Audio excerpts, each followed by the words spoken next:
Hi guys, आम्ही सगळे मित्र फिरायला आलेले आहेत. तर त्यातले काही मित्र आता कळसूबाई शिखर बघण्यासाठी जात आहेत. तर आम्ही इथे गाईड पण घेतलेला आहे सोबत, की जो आम्हाला कळसूबाई शिखरावर नेऊन परत रतनगड वगैरे सगळं दाखवणार आहे. तर आता मी चाललो परत होमस्टेकडे. तर आता मी निघलेला आहे घराकडे. होमस्टे आहे माझा, तिकडे मी चाललेला आहे. तर आता मला होमस्टेच्या दिशेने मी निघत आहे. तर आता इकडे सगळे कौलाचे घरं आहेत, अशी कौलाची घरं असतात इकडे. तर मी जिकडे आम्ही मुक्काम आहे तिकडे चालू. त्याच्यानंतर 2 दिवसांनी जे गेलेले आहेत जे वर डोंगरावर, ते आता 2 दिवसांनी येतील कळसूबाई शिखरावरनं. आता मी चालू सांदन व्हॅलीला. होमस्टे करून बोर झालो होतो, म्हणून मी आता सांदन व्हॅली बघायला चाललो. तर अशा प्रकारे इकडे बसण्यासाठी बाकडे पण टाकलेले आहेत, मस्त बसायला केलेले. इथे जे गाड्या लावलेल्या आहेत ते रॅपलिंग करण्यासाठी आलेले आहेत. आणि आता मी पण चाललेलं आहे तिकडे रॅपलिंग कशी करतात ते बघण्यासाठी. तर आता मी हरिश्चंद्रगड अभयारण्य आणि कळसूबाई हे दोन्ही पण आहेत त्या ठिकाणी अभयारण्य बघण्यासाठी आलेलं आहे. तर त्या जंगलामधून मी चाललेलं आहे. तिकडे मस्त झाडी झुडपे आहेत. हरिश्चंद्रगड के जंगल में आ गए हम. इकडे असं एकटे यायसाठी थोडी भीती वाटते. सोबत कोणी असेल तर अजून इधर कोई भारी मजा येते. आणि शक्यतो तुम्ही सगळ्या मित्रांसोबत येण्याचे प्रयत्न करा, कारण एकटे येण्यामध्ये तेवढी मजा नाही. तर सगळ्या मित्रांसोबत आल्यावर खूप भारी वाटते. आणि इथे एका कोपऱ्यावर एक मावशी बसलेले आहेत, जे की ते जांभूळनं आणि बोरं आणि ती बरंच काही विकतात असतात. इथं रिव्हर्स वॉटरफॉल पण आहे.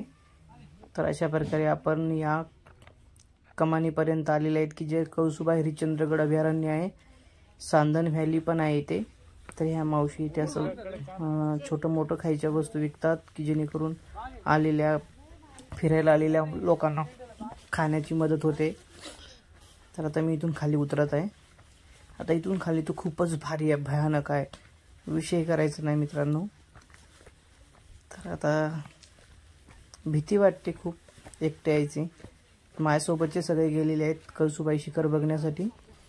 आपल्याच्याने काही चालणं होत नाही, वर जाणं होत नाही, म्हणून आपण काही गेलो नाही. आपण आलो सांदन व्हॅली बघायला मस्तपैकी. इकडं कुरकुरे वगैरे सगळं विकतात. जे 5 रुपयाला पुडा भेटतो तो हा इथे 10 रुपयाला विकून अशी त्यांचा उदरनिर्वाह करत असतात. आणि छोटे छोटे दुकानं लावून त्यांचं ते सेल करतात. तर अशा प्रकारे इथं छोटे मुलं, लेडीज वगैरे सगळे फॅमिली लोक घेऊन येतात. पण इथे येण्याचा टाईम हिवाळ्याच्या टायमात यावं लागतं, की जेणेकरून सगळा पाऊस बंद झालेला पाहिजे. पावसाच्या टायमामध्ये हे सगळं बंद असते. पावसाळ्यामध्ये कुणाला जाऊ देत नाही. तिथेशी रेड अलर्ट लावलेला असतो. रॅपलिंग वगैरे, कॅम्पिंग वगैरे सगळं बंद असते. तर अशा प्रकारे इथे येतं आपण बघू पाण्याचा वॉटरफॉल. छोटासा झरा आहे, ज्याच्यातून खूप छान असं पाणी येते. बघा, लोक छोट्या छोट्या मुलांना घेऊन सांदन व्हॅली बघायला घेऊन येतात. तर अशा प्रकारे तुम्ही पण इथे येऊ शकता. नाशिकपासून 60 किलोमीटर अंतरावर आहे सांदन व्हॅली. आणि गावाचं नाव सामरद असं आहे. सामरद गावामध्ये आले की तुम्हाला राहण्यासाठी होमस्टे पण आहे. तिथे जेवणाची वगैरे राहण्याची वगैरे सगळी सोय आहे. पर माणसाला 1000 रुपये घेतात राहण्याचे. तर अशा प्रकारे तुम्ही इथे येऊन थांबू शकता. एक टाईम नाश्ता, जेवण आणि राहण्याची उत्तम अशी सोय, गरम पाणी वगैरे सगळे सुखसुविधा मिळते इथे बऱ्यापैकी.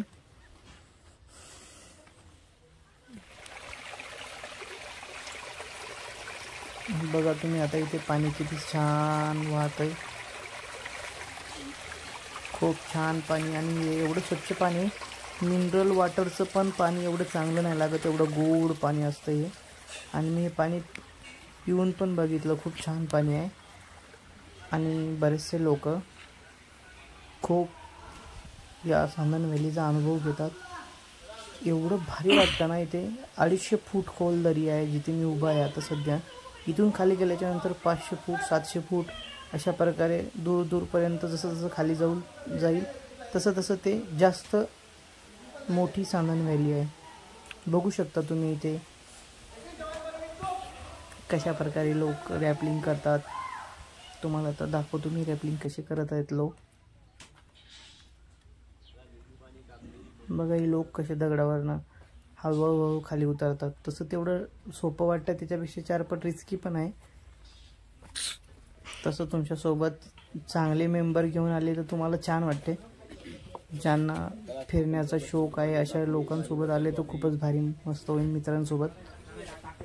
तर ह्या सगळ्या लेडीज मुंबईवरनं, पुण्यावरनं, नाशिकवरनं येतात. आसपासच्या लोकांना तर हे रोजचंच आहे, त्यामुळे त्यांना काही नाही वाटत. पण नवीन लोक येऊन आनंद घेतात. बघा इथेशी रॅपलिंग करत आहेत. बघा कशा प्रकारे असं उभं टाकून ते वरून फोटो काढून घेतात. त्यानंतर हळूहळू त्यांना खाली सोडतात. मग तो खाली येऊन खाली उतरतो. जिथून आता मी उभा टाकलेला आहे तिथून खाली उतरायला थोडं अवघडच आहे, पण रॅपलिंगचा पॉईंट हा आहे. पण हे थोडं रिस्क आहे मित्रांनो. याला पण थोडंसं काळजीपूर्वकच करायला लागते आणि नाजूक काळजाच्या माणसाने करू नये, जेणेकरून त्याला सहन होऊ शकत नाही अशा माणसाने.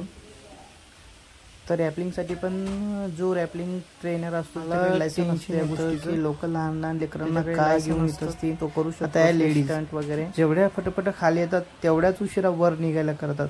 आता मी ते झोपून आनंद घेत होतो मस्तपैकी. चांदण व्हॅलीचा मस्तपैकी झोपलेला आहे मी इथे दगडावर. खूप छान असं शांत गार वाटत होतं. तर मित्रांनो जेव्हा पण तुम्हाला असं वाटेल की आता कुठंतरी जावं तर अशा ठिकाणी येऊन तुम्ही टाईम स्पेंड करू शकता. खूप मस्त वाटतं, भारी वाटतं. तेव्हाच तिथे 1-2 मित्र मिळाले मला. मित्र पण झाले तिथेच. त्यांना मग मी माझा फोटो वगैरे काढायला लावला, व्हिडिओ पण काढायला सांगितला. त्यांनी बऱ्यापैकी माझा व्हिडिओ वगैरे काढला. त्यांना काही एवढं जमत नव्हतं तरी पण त्यांनी काढलं बऱ्यापैकी. एक तर परत तिथे भीती पण अशी वाटायची की वरून काही पडलं तर रिस्कच होतं ना. आणि रॅपलिंगवाले सारखे एक जणांना खाली सोडतच होते आणि ते बघायचं पण भारी एक आनंद होता, एक मोमेंट होतं की एक जण हळूहळू खाली यायचे आणि नवीन जण कसे वेगवेगळ्या ॲक्टिव्हिटी भारी वाटायचं. मस्त ते उतरायचे खाली आणि जो वरचा होता तो बळजबरी त्याला खाली सोडायचा. अरे जा बाबा खाली पटकन असं म्हणायचं.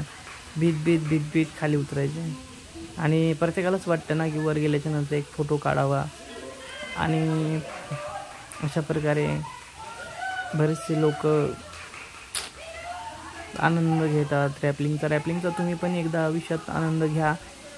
जे की मला तर भीती वाटते. मी तर असलं काही स्टंट वगैरे करण्यात इंटरेस्ट नाही माझा आणि मी नाही करत असलं काही. तशा प्रकारे आता मी रिटर्न निघलेला आहे मित्रांनो घराच्या दिशेने.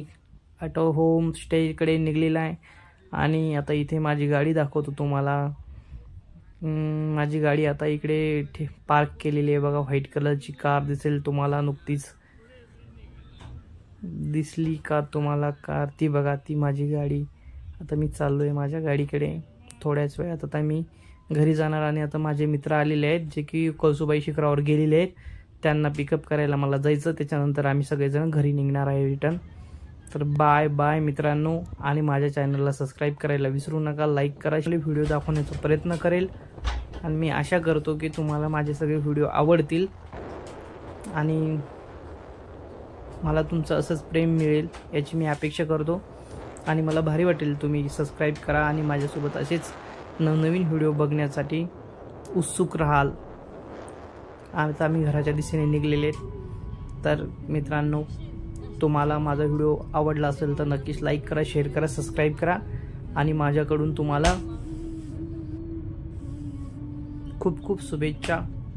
तुमचा दिवस सुखी जाओ. भेटू आता नेक्स्ट व्हिडिओमध्ये.